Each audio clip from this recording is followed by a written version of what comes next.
나는 평생 누군가를 위해 살아왔는데 정작 나 자신은 누구인지 모르겠다. 내 인생에서 진짜 나만을 위한 시간은 언제였을까? 혹시 이런 생각해 보신 적 있으신가요? 오늘의 영상 끝까지 보시면 돌봄에도 경계가 필요하다는 것, 자신을 돌보는 것이 이기적인 게 아니라 오히려 건강한 관계의 시작이라는 것을 이해하시게 되셔서 여러분도 지금부터의 삶을 다시 그려보고 싶어질 겁니다. 이 주제가 마음에 드신다면 구독, 좋아요, 알림 설정까지 눌러주세요. 바로 시작하겠습니다. 69세 김순희 씨의 삶에 관한 이야기입니다. 1950년대 지방의 작은 시골 마을. 순희 씨는 가난한 소작농 집안의 맏딸로 태어났습니다. 아버지는 남의 땅을 빌려 농사를 지었고 어머니는 품팔이로 근근히 생계를 이어갔습니다. 순희 씨가 기억하는 어린 시절은 늘 배고픔과 함께였습니다. 보리밥에 나물 몇 가지가 전부인 저녁상, 겨울이면 구멍난 이불 속에서 떨며 잠들어야 했던 밤들이 그녀의 유년기였습니다. 10살이 되던 해부터 순희 씨는 집안의 작은 기둥이 되어야 했습니다. 새벽 5시에 일어나 아궁이에 불을 지피고 밥을 했습니다. 연기가 눈을 따갑게 해도 나무가 부족해 소립을 태워도 불평할 수 없었습니다. 물지개를 지고 멀리 있는 우물까지 물을 길어와야 했는데 작은 체구의 무거운 물동이는 어깨를 눌러 아프게 했습니다. 냇가에서 빨래하는 일은 더욱 고된 일이었습니다. 무거운 빨래 보따리를 이고 가파른 산길을 내려가야 했고 겨울이면 얼음을 깨고 찬물에 장갑도 없이 빨래를 해야 했습니다. 손이 터서 피가 나고 손목이 부어올라도 할 일은 끝이 없었습니다. 그래도 순희 씨는 투정 한 번 하지 않았습니다. 가난한 집 맏딸의 운명이라고 체념하며 살았습니다. 학교에서 돌아오면 동생들을 돌봐야 했습니다. 남동생의 기저귀를 갈고 업고 달래며 어머니가 일을 나가신 사이 집안을 지켰습니다. 다른 아이들이 술래잡기를 하며 웃을 때 순희 씨는 동생을 업고 마당을 서성였습니다. 친구들의 웃음소리가 들려와도 이내 포기했습니다. 그래서 순희 씨는 혼자 노는 방법으로 낡은 교과서를 읽으며 새로운 세상을 상상하는 것이었고 공부도 잘했습니다. 선생님이 칭찬해 주실 때면 온몸이 떨릴 만큼 기뻤고 언젠가는 더 많이 배워서 이 가난에서 벗어나고 싶다는 간절한 소망을 품었습니다. 밤이면 호롱불 아래서 몰래 책을 읽으며 도시에서 공부하는 아이들을 부러워했습니다. 초등학교 졸업을 앞둔 어느 날 순희 씨는 용기를 내어 아버지께 말씀드렸습니다. 중학교에 가고 싶다고, 공부를 더 하고 싶다고 했습니다. 하지만 아버지의 대답은 냉정했습니다. 여자가 뭘 그리 많이 배우려고 하냐? 글자나 좀 알면 되고 시집이나 잘 가면 그만이다. 어머니도 마찬가지였습니다. 옆집 순자도 공장 가서 돈 벌어온다더라. 네 동생 대학 보낼 돈도 없는데 너까지 학교 못 보낸다. 부모님의 말씀을 들으며 순희 씨의 작은 희망은 산산조각 났습니다. 하지만 어린 순희에게는 거부할 힘이 없었습니다. 집안의 남자 하나는 출세시켜야 한다는 부모님의 말에 고개를 끄덕일 수밖에 없었습니다. 그 순간 순희 씨는 자신이 이 집에서 어떤 존재인지 확실히 깨달았습니다. 아들을 위한 희생양이었습니다. 1970년 15살의 순희 씨는 보따리 하나 들고 공장 취직을 위해 서울로 올라왔습니다. 기차에서 내려 처음 본 서울은 시끄럽고 무서웠습니다. 동대문 근처의 작은 봉제 공장에서 새로운 삶이 시작되었습니다. 하루 12시간씩 재봉틀 앞에 앉아 옷을 박았습니다. 손가락은 바늘에 찔려 상처투성이가 되었고 어깨와 목은 늘 뻐근했습니다. 재봉틀 소리에 귀가 멍해지고 먼지 때문에 기침이 끊이지 않았습니다. 공장 기숙사는 좁은 방에 8명이 함께 지내야 했습니다. 제대로 씻을 물도 없었고 밥은 늘 부족했습니다. 김치와 된장국이 전부인 끼니를 먹으며 순희 씨는 집 생각에 밤마다 눈물을 흘렸습니다. 그래도 참았습니다. 집에서 온 편지에는 남동생의 학비가 부족하다, 언제까지는 꼭 마련해야 한다는 말만 적혀 있었기 때문입니다.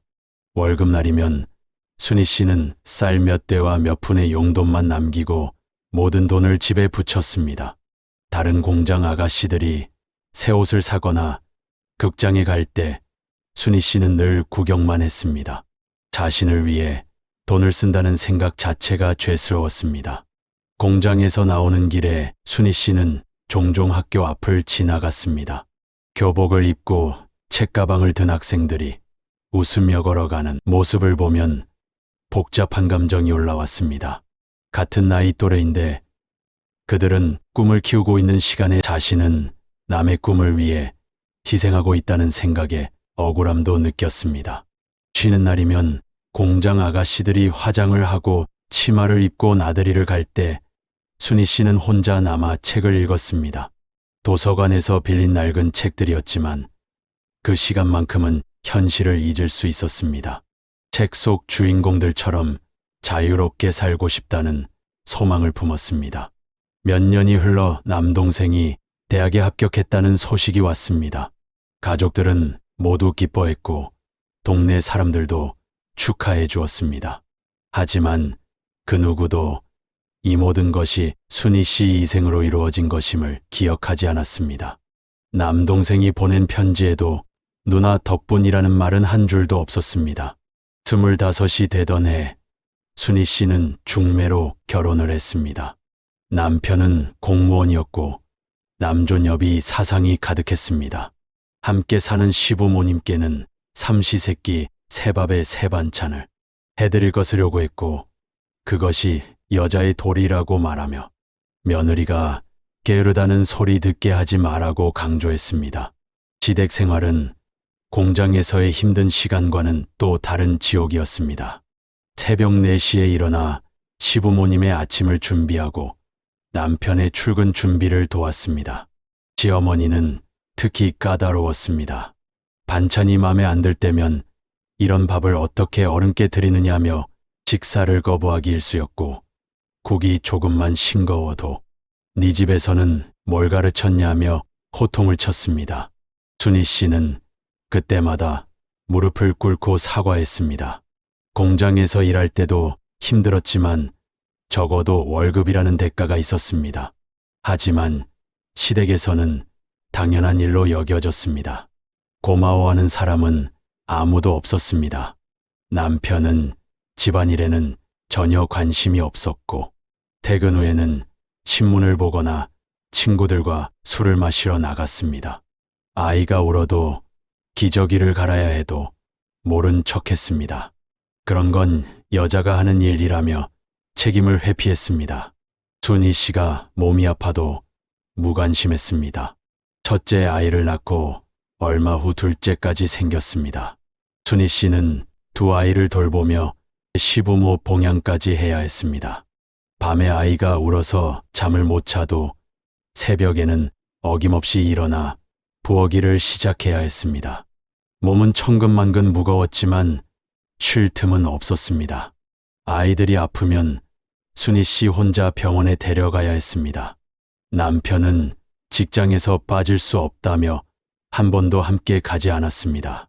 시어머니도 며느리가 아이 간수를 못한 것이라며 타박만 했습니다. 순희 씨는 아픈 아이를 업고 버스를 타고 병원을 오가며 혼자라는 서러움과 외로움에 하염없이 눈물이 흘렀습니다. 가끔 순희 씨는 거울을 보며 자신이 누구인지 혼란스러웠습니다.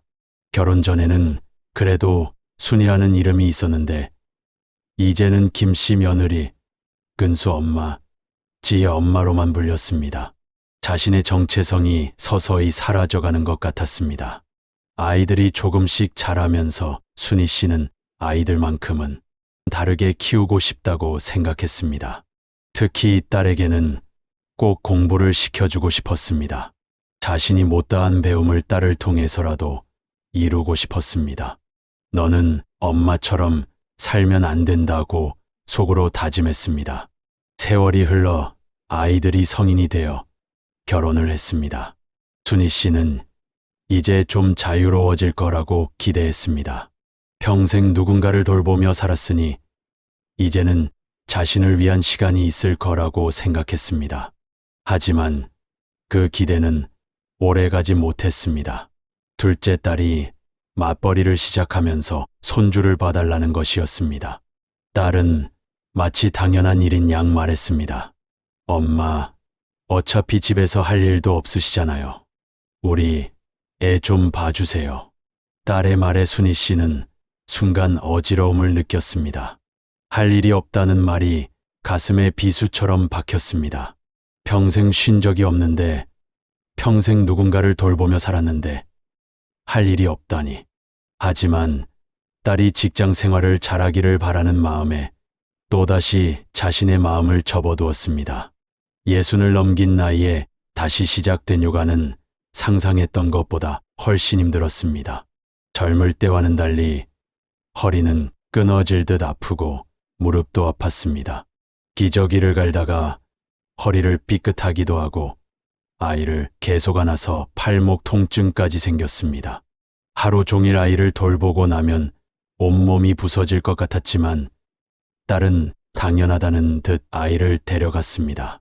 딸은 고생 많으셨어요라는 말 한마디 없이 내일도 부탁드려요만 반복했습니다. 가끔 아이가 많이 울었나요? 밥은 잘 먹었나요? 라고 물었지만 순희 씨의 안부는 묻지 않았습니다. 순희 씨는 서운했지만 내색하지 않았습니다. 평생 그렇게 참고 살아왔기 때문입니다. 그러던 어느 날 순희 씨가 잠깐 눈을 뗀 사이 손주가 넘어져서 이마에 상처가 났습니다. 순희 씨는 식은땀을 흘리며 급히 병원으로 달려갔습니다. 다행히 큰 상처는 아니었지만 내가 조심하지 못해서, 내가 잘못해서 라며 자신을 자책했습니다. 저녁에 딸이 아이를 데리러 왔을 때 미안하다. 내가 조심하지 못해서 이렇게 됐다. 가며 순희 씨는 연거푸 사과를 했지만 딸의 반응은 차가웠습니다. 엄마가 왜 조심 안 했어요? 아이가 다치면 어떡해요? 회사에서 뭐라고 하겠어요? 이런 일로 또 조퇴해야 하잖아요. 그 순간 순희 씨 안에서 평생 참아왔던 무언가가 끌어올랐습니다. 15살에 공장으로 떠날 때의 억울함, 남동생 대학 보내느라 자신이 꿈을 포기했던 서러움, 시댁에서 받았던 차가운 대우, 남편의 무관심, 그리고 지금 딸의 차가운 말까지 모든 것이 한꺼번에 치밀어 올랐습니다. 내가 평생 뭘 위해 살았을까? 공장에서 손가락이 찔려가며 번 돈으로 남동생을 대학까지 보냈는데 고마워하는 사람, 칭찬해 주는 사람 하나 없었다. 시어머니 삼시세끼 새밥 새반찬 해드렸지만 늘 부족하다고 했고 집안일에 전혀 관심 없는 남편 뒷바라지, 아이들 양육까지 죽을 만큼 힘들게 감당했지만 인정받은 적은 한 번도 없었다. 이제 손주까지 돌봐줬는데 아이가 다치니 다 내 잘못이라고 한다. 순희 씨는 그날 밤 잠을 이루지 못했습니다. 평생 누군가를 위해 희생하며 살았는데 정작 자신은 누구인지, 자신이 진짜 원하는 것이 무엇인지 알 수 없었습니다. 내가 없이 살아온 지난 세월을 생각하니 마음이 저려왔습니다. 며칠 후 순희 씨는 딸에게 전화를 걸었습니다. 몸이 아프고 기력이 딸려서 손주를 못 봐주겠다고 했습니다.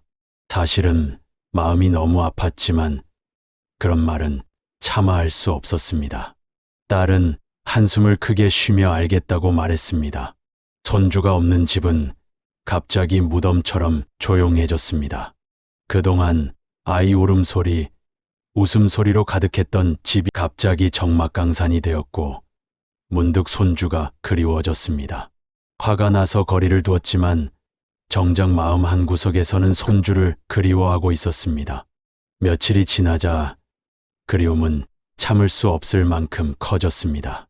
어느 날 오후 순희 씨는 무작정 동네 어린이집 앞으로 향했습니다. 혹시 손주를 볼 수 있을까 하는 간절한 마음에 담장 너머로 뛰어노는 아이들 속에서 손주를 찾아보았습니다. 1시간을 기다렸지만 손주는 보이지 않았습니다. 순희 씨는 결국 손주도 보지 못한 채 무거운 발걸음으로 집에 돌아왔습니다. 69년을 살아오면서 이렇게 비참한 기분을 느낀 적은 없었습니다. 그날 저녁 딸에게서 전화가 왔습니다. 엄마, 낮에 현성이 보려고 어린이집 가셨어요? 마치 도둑질을 들킨 것 같았습니다. 며칠 후 딸이 손주 없이 혼자 집으로 찾아왔습니다. 딸은 소파에 앉더니 한숨을 쉬며 말했습니다. 엄마, 그렇게 힘들면 처음부터 안 한다고 하지 왜 그랬어요?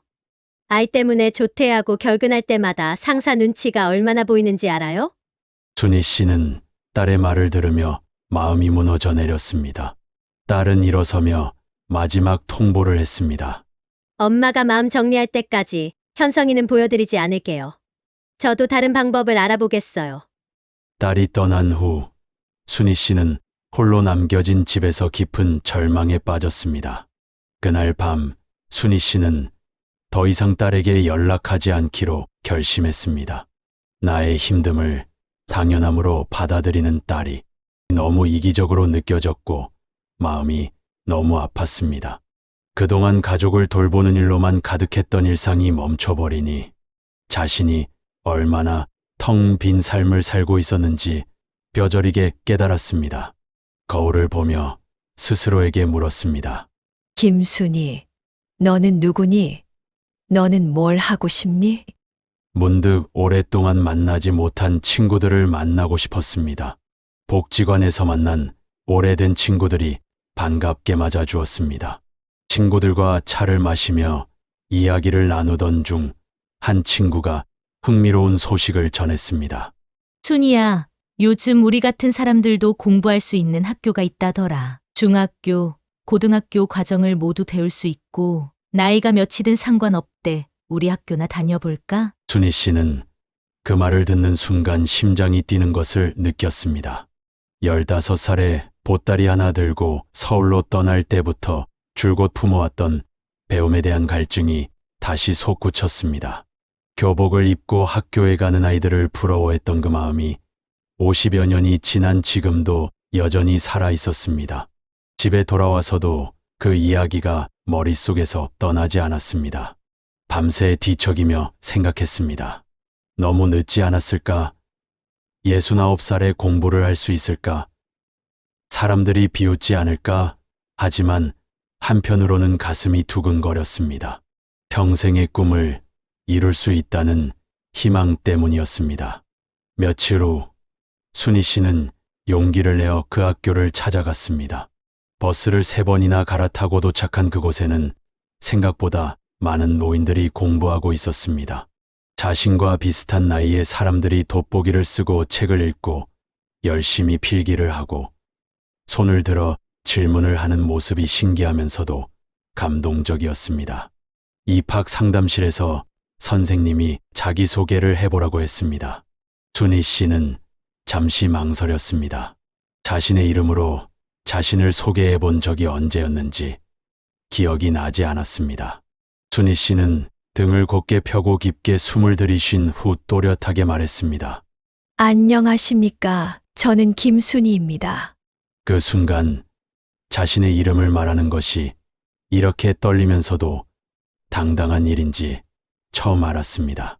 평생 누군가의 뒤에 숨어 살았던 자신이 이제는 김순이라는 한 사람으로 당당히 서 있었습니다.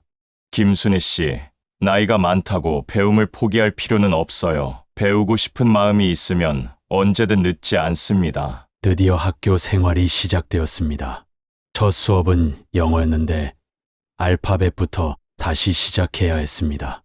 A, B, C를 따라 쓰며 50년 전 공장에 있었던 영어 잡지를 보며 언젠가는 영어를 배우고 싶다고 꿈꿨는데 현실로 이루어지고 있었습니다. 수학 시간은 더 어려웠습니다. 분수 계산에서 막히고 방정식은 외계어 같았습니다. 하지만 포기하지 않았습니다. 공장에서 밤늦게까지 일하면서도 야간 학교에 가고 싶다고 꿈꿨던 그 마음을 되살렸습니다. 수업이 끝나고 집에 돌아와서도 순희 씨는 공부를 계속했습니다. 돋보기 안경을 쓰고 책을 읽는 자신의 모습이 신기했습니다. 69년을 살면서 처음으로 자신만을 위한 시간을 갖고 있었습니다. 새로운 영어 단어를 외울 때마다, 어려운 수학 문제를 이해할 때마다 가슴속에서 무언가가 뜨거워졌습니다. 이런 감정을 느껴본 것도 처음이었습니다. 비슷한 사연을 가지고 있는 학교 친구들과도 점점 가까워졌습니다. 한국전쟁 때문에 7남매 맏딸로 동생들 뒷바라지, 18배 시집가서 평생 일만 하다가 오신 분들까지 모두 각자의 아픔이 있었지만 지금 이 순간만큼은 눈을 반짝이며 공부에 집중하고 있었습니다. 평생 이런 친구들이 없었던 순희 씨에게는 새로운 경험이었습니다. 몇 달이 지나면서 순희 씨는 완전히 다른 사람처럼 변해갔습니다. 매일 아침 일어나면 오늘 배울 것들에 대한 설렘으로 가득했습니다. 예전에는 누군가의 아침을 준비하기 위해 일어났다면 이제는 자신의 꿈을 위해 일어나는 것이었습니다. 거울을 보며 오늘도 열심히 공부하자, 순이야. 라고 말하는 자신이 낯설면서도 당당했습니다. 어느 날 학교 친구들이 주말에 기차 타고 소풍 가자고 제안했습니다. 바다도 보고 맛있는 것도 먹고 우리끼리 하루 실컷 놀아보자는 것이었습니다. 그렇게 가고 싶었던 소풍도 현실로 다가왔습니다. 살면서 처음 느끼는 행복감에 어린아이처럼 그날을 손꼽아 기다렸습니다. 그러던 중 예상치 못한 전화가 왔습니다. 몇 달 만에 딸에게서 온 연락이었습니다. 차갑고 당당했던 예전과 달리 조심스럽고 어딘지 모르게 간절함이 배어 있었습니다. 그동안 어떻게 지내셨어요? 학교 다니고 있다. 엄마, 그때는 제가 너무 심하게 말한 것 같아요. 미안해요. 다시 아이 좀 봐주실 수 있을까요? 다시는 엄마 서운하게 안 할게요. 회사에서 중요한 프로젝트를 맡게 돼서 정말 도움이 필요해요. 제발 한 번만 더 도와주세요. 순희 씨는 전화를 들으며 복잡한 감정에 휩싸였습니다. 손주가 그리웠던 것은 분명한 사실이었습니다. 하지만 지금의 자신은 몇 달 전과 완전히 달랐습니다. 이제 순희 씨에게는 학교에서 배우는 즐거움이 있었습니다. 순희 씨는 딸의 말을 들으며 한동안 침묵을 지켰습니다. 전화 너머로 딸의 초조한 숨소리가 들렸습니다. 오랜 침묵 끝에 순희 씨는 단호한 목소리로 말했습니다. 미안하구나. 이제는 내가 나를 돌볼 차례야. 평생 거절해 본 적이 없었던 자신이 이렇게 자신의 의사를 표현할 수 있다는 것이 신기했습니다. 딸은 잠시 말을 잇지 못했습니다. 나도 이제 내 인생을 살고 싶다. 학교에 다니면서 친구들도 생겼고 공부하는 재미도 알았다. 친구들과 소풍도 갈 예정이야. 이제는 내 시간이 필요해. 나도 꿈이 있어. 너도 이해해 줬으면 좋겠다. 딸이 다시 설득해 보려 했지만 순희 씨는 흔들림이 없었습니다. 전화를 끊고 난 후 순희 씨는 마음이 한결 가벼워진 것을 느꼈습니다. 죄책감이 전혀 없었던 것은 아니지만 후회는 없었습니다. 며칠 후 친구들과의 기차 여행 날이 다가왔습니다. 순희 씨는 설렘으로 잠을 이루지 못했습니다. 새벽부터 일어나 새 옷을 입고 작은 여행 가방을 챙겼습니다. 가방 안에는 친구들과 나눠 먹을 김밥, 물, 그리고 영어 단어장까지 들어 있었습니다. 여행지에서도 공부할 생각에 웃음이 나왔습니다. 기차역에 도착했을 때 친구들의 표정도 모두 들떠 있었습니다. 오늘은 우리가 진짜 주인공이다. 맞아. 오늘만큼은 며느리도 엄마도 할머니도 아니야. 그냥 우리 자신이야. 영자 씨가 손을 번쩍 들며 외쳤습니다. 오늘이 인생 첫 여행이었습니다. 기차에 오르고 천천히 출발하자 창밖으로 풍경이 흘러갔습니다. 회색빛 아파트들과 복잡한 도시를 벗어나자 넓은 들판과 초록빛 산들이 펼쳐졌습니다. 순희 씨는 그 풍경을 보며 가슴이 터질 것 같았습니다. 순희 씨는 평생 바다를 제대로 본 적이 없었습니다. 신혼여행도 가지 못했고 아이들과 여행을 간 적도 없었습니다. 항상 집에서 다른 사람들의 귀가를 기다렸습니다. 오늘이 인생 첫 여행이었습니다. 기차 안에서 친구들은 도시락을 꺼내 나눠 먹으며 즐거운 시간을 보냈습니다. 바다에 도착했을 때 순희 씨는 입을 다물 수 없었습니다. 끝없이 펼쳐진 푸른 바다와 하얀 포말, 그리고 수평선 너머로 이어지는 광활한 세상이 눈앞에 있었습니다. 이렇게 넓은 세상이 있었구나.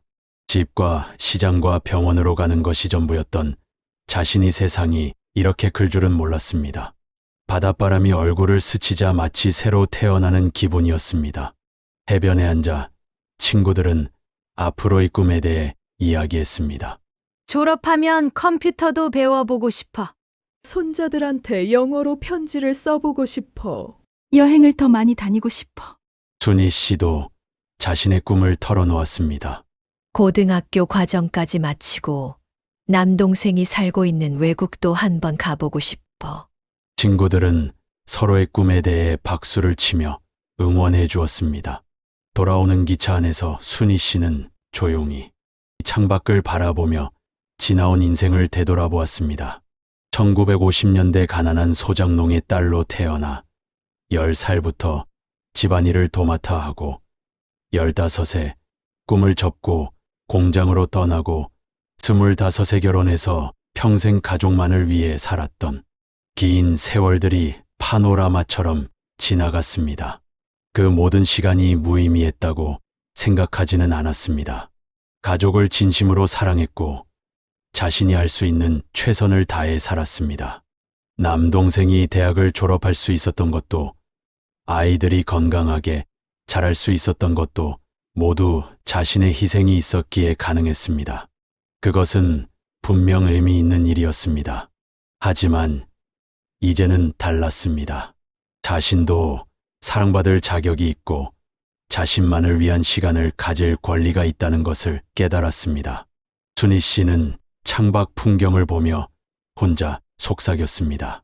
지금부터가 진짜 내 인생이야. 그 말에는 지난 세월에 대한 원망보다는 앞으로에 대한 무한한 기대가 담겨 있었습니다. 김순희 씨의 이야기 어떻게 들으셨나요? 돌봄에도 경계가 필요하고 나 자신을 잘 돌보는 것, 그리고 나 자신의 이름으로 무언가를 시작하고 싶을 때 나이 때문에 주저하지 않는 것이 노년의 삶을 더 풍성하게 만들어줄 겁니다. 여러분도 누군가의 딸, 누군가의 엄마가 아닌 바로 여러분 자신 이름으로 살아갈 자격이 충분히 있습니다. 오늘의 이야기가 마음에 드셨다면 구독, 좋아요 눌러주세요. 다음 영상에서 더 감동적인 이야기로 찾아뵐게요. 끝까지 경청해 주셔서 감사합니다.